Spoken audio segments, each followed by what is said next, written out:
IAS ಅಧಿಕಾರಿ ಹೆಸರಲ್ಲಿ ಅವಿವಾಹಿತರಿಗೆ ಧೋಕಾ ಆಗಿರೋ ಪ್ರಸಂಗ ಇದು. ಮದುವೆಯಾಗದ ವಿಚ್ಛೇದನ ಪಡೆದಂತಹ ಹೆಣ್ಮಕ್ಳನ್ನೇ ಟಾರ್ಗೆಟ್ ಮಾಡಿ ಈ ಕೆಲಸ ಮಾಡಲಾಗ್ತಾ ಇತ್ತು.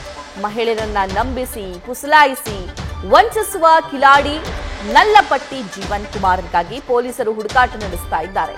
ಬೆಂಗಳೂರು ಸೇರಿದಂತೆ ಇತರೆ ರಾಜ್ಯಗಳಲ್ಲೂ ಕೂಡ ಈ ಆಸಾಮಿ ವಂಚಿಸಿದ್ದಾನಂತೆ. ಯಾವೆಲ್ಲ ಮಹಿಳೆಯರಿಗೆ ಮದುವೆ ಆಗಿರಲ್ವೋ, ಮದುವೆಯ ವಯಸ್ಸು ದಾಟಿರುತ್ತೋ ಅಥವಾ ಯಾರೆಲ್ಲ ಡಿವೋರ್ಸ್ ಪಡ್ಕೊಂಡಿರ್ತಾರೋ ಅಂಥವರೇ ಈತನ ಟಾರ್ಗೆಟ್ ಆಗಿರ್ತಾ ಇತ್ತು. ಡೀಟೇಲ್ಸ್ ಅಂಕಿತಾ ನೀಡ್ತಾ ಹೋಗ್ತಾರೆ. ಅಂಕಿತಾ, ಈ ಮ್ಯಾಟ್ರಿಮೋನಿ ಮಹಾವಂಚಕನ ಕಥೆ ಏನು? ಹೇಗೆ ವಂಚಿಸ್ತಾ ಇದ್ದ, ಹೇಗೆ ಬಲೆಗೆ ಬೀಳಿಸ್ಕೊಳ್ತಾ ಇದ್ದ, ಇಲ್ಲಿವರೆಗೂ ಎಷ್ಟು ಜನರಿಗೆ ವಂಚಿಸಿದಾನೀತ? ಸಭಾ ತಾನೊಬ್ಬ ಐಎಎಸ್ ಅಧಿಕಾರಿ ಅಂತ ಹೇಳಿಕೊಂಡು ಸಾಕಷ್ಟು ಜನ ಮಹಿಳೆಯರಿಗೆ ಈತ ವಂಚನೆಯನ್ನ ಮಾಡಿರುವಂತದ್ದು. ಕರ್ನಾಟಕದ ಬೇರೆ ಬೇರೆ ಭಾಗಗಳಲ್ಲಿ ಈತ ಒಂದಷ್ಟು ಜನ ಮಹಿಳೆಯರನ್ನ ಟಾರ್ಗೆಟ್ ಮಾಡ್ಕೊಳ್ತಾ ಇದ್ದ.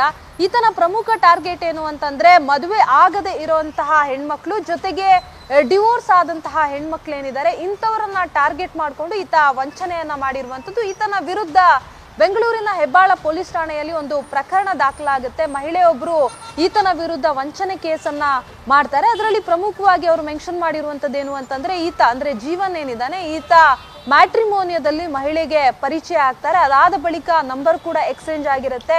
ಇಬ್ಬರ ಒಡನಾಟ ಮಾತು ಜೋರಾಗಿರುತ್ತೆ. ಅದನ್ನೇ ಇಟ್ಕೊಂಡು ಆತ ಬ್ಲಾಕ್ ಮೇಲ್ ಮಾಡೋದಕ್ಕೆ ಶುರು ಮಾಡ್ತಾನೆ. ಅಂದ್ರೆ ವಿಡಿಯೋ ಕಾಲ್ ಅಲ್ಲಿ ಜೊತೆಗೆ ಫೋಟೋಸ್ ಅನ್ನೆಲ್ಲ ಕಳಿಸ್ಕೊಂಡು ಎಲ್ಲವನ್ನ ಕೂಡ ರೆಕಾರ್ಡ್ ಮಾಡಿ ಇಟ್ಕೊಂಡು ಬ್ಲಾಕ್ ಮೇಲ್ ಅನ್ನ ಮಾಡಿರುವಂತದ್ದು. ಮೊದಲು ತನ್ನ ತಾಯಿಗೆ ಹುಷಾರಿಲ್ಲ, ಕ್ಯಾನ್ಸರ್ ಆಗಿದೆ, ಹಾಗಾಗಿ 3.5 ಲಕ್ಷ ರೂಪಾಯಿ ಹಣ ಬೇಕು ಅಂತ ಹೇಳಿ ಪಡ್ಕೊಂತಾನೆ.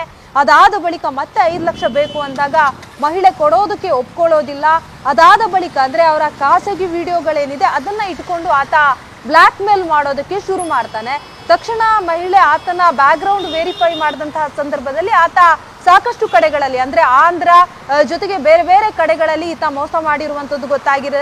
ಸಾಕಷ್ಟು ಜನ ಮಹಿಳೆಯರಿಗೆ ಈತ ತಾನೊಬ್ಬ ಐಎಎಸ್ ಅಧಿಕಾರಿ ಅಂತ ಹೇಳ್ಕೊಂಡು ನಂಬಿಸಿ ವಂಚನೆಯನ್ನ ಮಾಡಿದ್ದಾನೆ. ಅಂದ್ರೆ ಮೊದಲು ಆತ ಮಾತಾಡ್ತಾ ಅವರ ಒಂದು ವೀಕ್ನೆಸ್ ಅನ್ನ ತಿಳ್ಕೊಂತಾನೆ. ಜೊತೆಗೆ ಅದನ್ನೇ ಇಟ್ಕೊಂಡು ಆತ ಅವರನ್ನ ಬಲೆಗೆ ಬೀಳಿಸ್ಕೊಂಡು ಬಹಳ ನಾಜೂಕಾಗಿ ಮಾತಾಡಿ ಅವರಿಗೆ ವಂಚನೆಯನ್ನ ಮಾಡಿರುವಂತದ್ದು. ಸದ್ಯ ಆರೋಪಿಯ ವಿರುದ್ಧ ಬೇರೆ ಬೇರೆ ಪೊಲೀಸ್ ಠಾಣೆಯಲ್ಲಿ ಪ್ರಕರಣ ಕೂಡ ದಾಖಲಾಗಿದೆ. ಹೆಬ್ಬಾಳ ಪೊಲೀಸರು ಕೂಡ ಆರೋಪಿಯ ಪತ್ತೆಗಾಗಿ ಈಗಾಗಲೇ ಬಲೆಯನ್ನ ಬೀಸಿದ್ದಾರೆ. ಸಭಾ, ಥ್ಯಾಂಕ್ ಯು ಅಂಕಿತಾ.